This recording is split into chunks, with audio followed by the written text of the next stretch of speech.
Welcome back everyone. This is the continuation of the 9th video just launched today on capital budgeting chapter, जिसमें हम IRR को लेके पूरा post mortem analysis कर रहे हैं, डिस्कशन कर रहे हैं। तो हमारे डिस्कशन को आगे बढ़ाते हुए चलेंगे। अभी तक हमने क्या बात किया कि अगर हम IRR यहाँ पे कैलकुलेट करेंगे तो IRR आ गया हमारा 15.5%। डिसीजन पे ही हम लास्ट आके रुके थे। हमको वो प्रोजेक्ट चूज करना है जो हायर IRR पे है, ठीक है, over and above the cost of capital. Cost of capital से IRR तो ज़्यादा हो गई। तो अगर हम समरी बनाए पूरा डिस्कशन का, IRR ग्रेटर देन KO अगर है, WACC एक्सेप्ट करेंगे। IRR लेस देन KO है, WACC है, रिजेक्ट करेंगे। IRR is equal to KO है और WACC है तो इनडिफरेंट लेंगे, एक्सेप्ट कर भी सकते हैं, नहीं भी कर सकते हैं। बट ये कंसेप्ट को please do not link with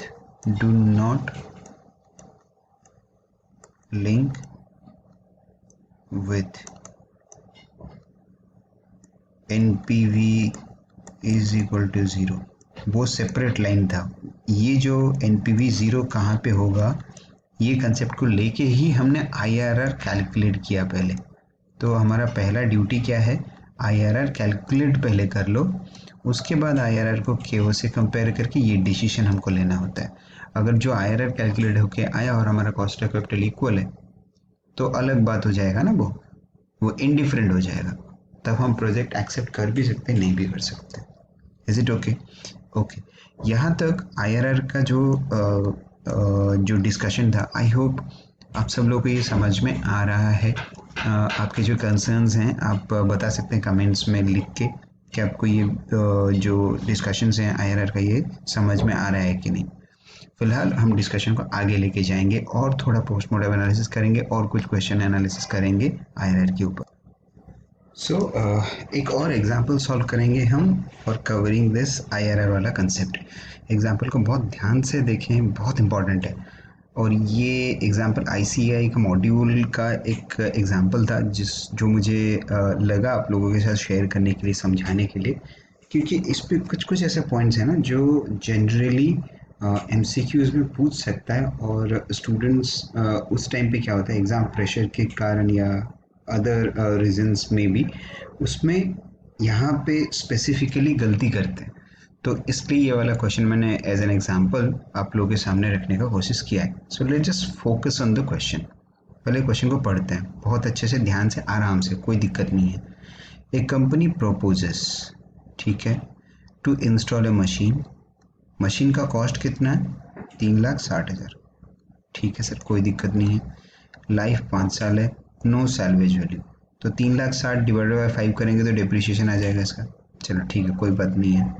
the machine will produce, machine क्या प्रोड्यूस करेगा, नेट ऑपरेटिंग इनकम, बहुत ध्यान से, after depreciation but before tax is 68,000। मतलब ये जो 68,000 में डिप्रिशिएशन डिडक्ट हो चुका है लेकिन टैक्स डिडक्ट नहीं हुआ है, right?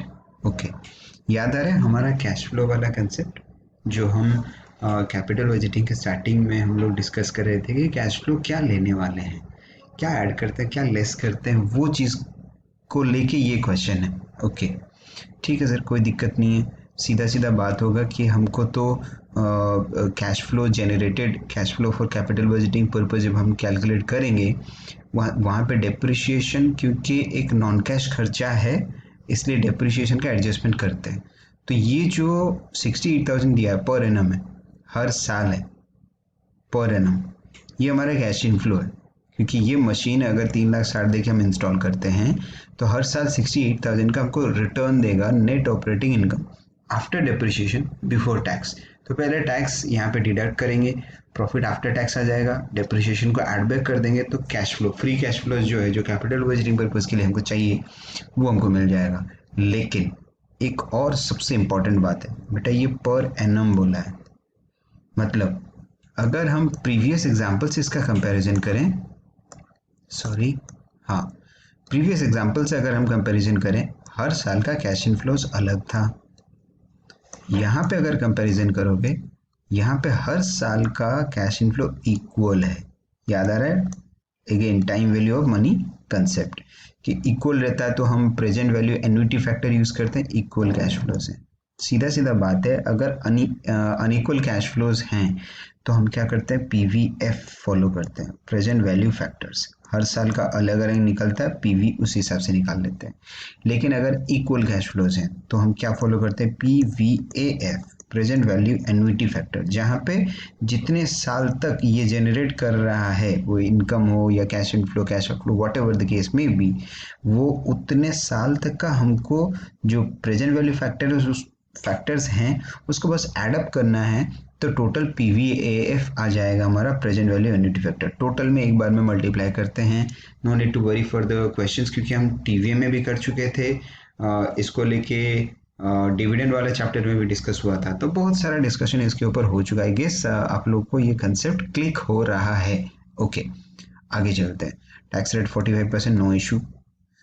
NPV for 5 years, PVF, ये मैंने नोट में दिया है, क्वेश्चन में नहीं था, ये आपको बस क्लिक कराना था, क्वेश्चन में नहीं देगा। NPV for 5 years are as follows.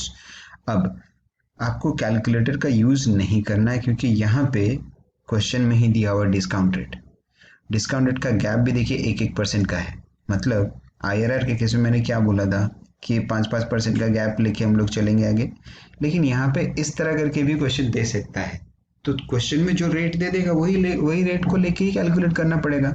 Generally हम 3 डिजिट तक का लेते हैं, लेकिन यहाँ पे 2-2 डिजिट का राउंड अप करके दिया हुआ है, तो आपको और माथा लगाना ही नहीं है, दिमाग लगाना ही नहीं है, यही इंफॉर्मेशन को यूज करेंगे एग्जैक्ट। ओके, पीवीएफ दिया हुआ है, कैलकुलेट आईआरआर। अब वो आईआरआर कैलकुलेट करने बोल रहा है। IRR is the rate, discount rate, जो कि ये 14% से लेके 18% तक है, इसी के अंदर कोई एक आईआरआर होगा, ठीक है, जिसमें एनपीवी जीरो होगा। बट उसके लिए एनपीवी जीरो कैसे होगा, कैश इनफ्लो आपको चाहिए, कैश आउटफ्लो भी आपको चाहिए। कैश आउटफ्लो तो रेडीली अवेलेबल है 3,60,000 का।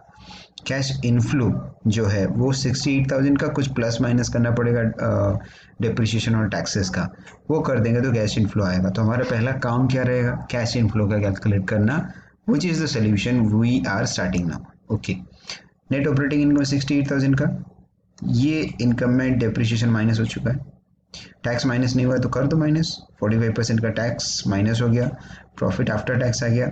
यहाँ पे डेप्रिशिएशन का एड बैक किया, जो कि 3,60,000 डिवाइड बाय 5, क्योंकि सैलवेज वैल्यू कुछ था नहीं। ओके, एड बैक हो गया, तो ये जो आया ना बेटा 1,09,400, this is nothing but our cash inflow. अब एक जरूरी बात, क्या जरूरी बात है, आपको कितना टाइम तक लेना है, क्योंकि टाइम भी तो चाहिए ना, कि कितने साल तक का ये कैश इनफ्लोज रहेगा। ठीक है, तो जैसे कि क्वेश्चन में एक मशीन को लेके बात हो रहा है और मशीन का लाइफ 5 साल का दिया हुआ है, 5 इयर्स, तो हम ये एज्यूम करते हुए चलेंगे कि जितना साल मशीन जिंदा है, लाइफ उसका जो है, वहां तक ये कैश इनफ्लो हर साल 1,09,400 का जनरेट करके देगा। Is it okay? Okay, now अब हमको स्टार्ट करना है क्या, अब हमको करना है कि आईआरआर कैलकुलेट करना है, और आईआरआर के लिए PV of cash inflow and PV of cash outflow चाहिए। पीवी ऑफ कैश आउटफ्लो 3,60,000 है, उसको तो लेके कुछ माथा ही नहीं लगाना है। अब कैश इनफ्लो अलग अलग तो है नहीं, हर साल का एक ही है, 1,09,400, ये हमारा हर साल का है, याद आ रहा है। हमने 15% से चालू किया है, मैंने 14% को इग्नोर कर दिया, जस्ट फॉर द सेक कि 15% में एक बार लेके देख लेते हैं कितना आ रहा है, उस हिसाब से हम लोग डिसीजन लेंगे। अब सारे रेट्स दिए, सारे यूज करना थोड़ी जरूरी है। ओके, तो एनपीवी अगर 15% में निकालेंगे तो this is the PVF of 15% का डिस्काउंट रेट, और 3,60,000 हमारा कैश आउटफ्लो का पीवी है। तो यहाँ पे कितना है, 6,497, और वो भी पॉजिटिव में। तो 15% में if we discount the cash inflows of 5 years for the machine, still हमारा जो एनपीवी है वो पॉजिटिव है। तो इससे ऊपर जाना पड़ेगा, इससे नीचे तो आ नहीं सकते। अब जो ऊपर जाएंगे डायरेक्ट 5-5% का गैप नहीं लेना है, क्योंकि क्वेश्चन में स्पेसिफाई किया हुआ है। तो नेक्स्ट हमारा 16% हमने लिया। ओके, 16% में 3.27 आपको पीवीएफ दिया हुआ है, 1,09,400, 3.27 मल्टीप्लाई किया, 3,60,000 इज और पीवी ऑफ कैश आउटफ्लो। अब देखो यहाँ पे नेगेटिव हो गया, तो 15 और 16%, 15% में पॉजिटिव, 16% में नेगेटिव, दैट इज 15 और 16% के बीच में ही आईआरआर है। तो बाकी सारे रेट्स यूजलेस हो गए। तो अब हम क्या करेंगे, हमको वो दो रेट मिल चुका है जहाँ पे हमारा जो IRR है वो सेंटर्ड है। तो एक ये जो 15% है ये लोअर रेट, ये है लोअर रेट NPV, ये है हायर रेट और ये है हायर रेट NPV। फॉर्मूला क्या था IRR का, lower rate plus lower rate NPV divided by lower rate NPV minus higher rate NPV into higher rate minus lower rate.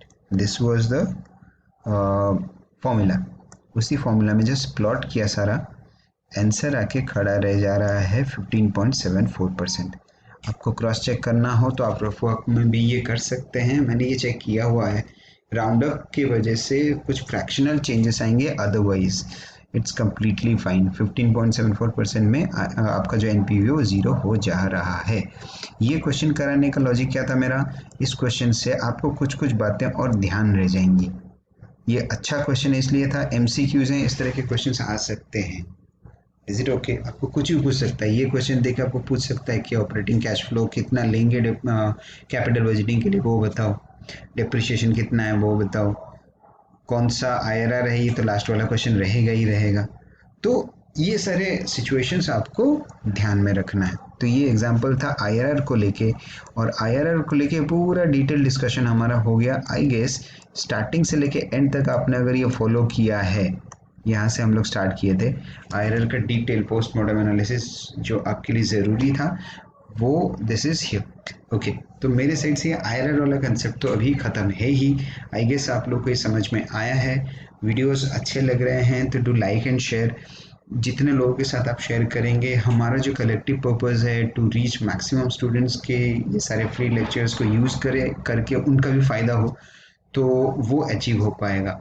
It's all from my side for now. Next video में फिर से मिलते हैं। Comment boxes पे comment करके ज़रूर बताएं कि वीडियोस कैसे लग रहे हैं, यूज़फुल हो रहा है कि नहीं, कुछ और इम्प्रूवमेंट चाहिए तो वो भी आप बता सकते हैं। आपके डाउट्स वगैरह आप पूछ ही रहे हो, जैसे टेलीग्राम और इंस्टाग्राम का जो चैनल्स हैं हमारे, डिस्क्रिप्शन में लिंक दिए हुए हैं, बहुत सारे बच्चे वहाँ पे ज्वाइन भी हो रहे हैं, पर्सनली मैसेजेस भी कर रहे हैं। तो आई सिंसियरली वेलकम दैट कि आप लोग के डाउट्स मेरे पास आ रहे हैं। I am trying my best कि आपके डाउट्स का 1-to-1 रिप्लाई दे पाऊँ। जहाँ पे भी हो रहा है मैं दे रहा हूँ, जितना पॉसिबल मेरे साइड से हो रहा है मैं दे रहा हूँ, आगे भी वो करता रहूँगा। Thank you so much guys for your patience and support.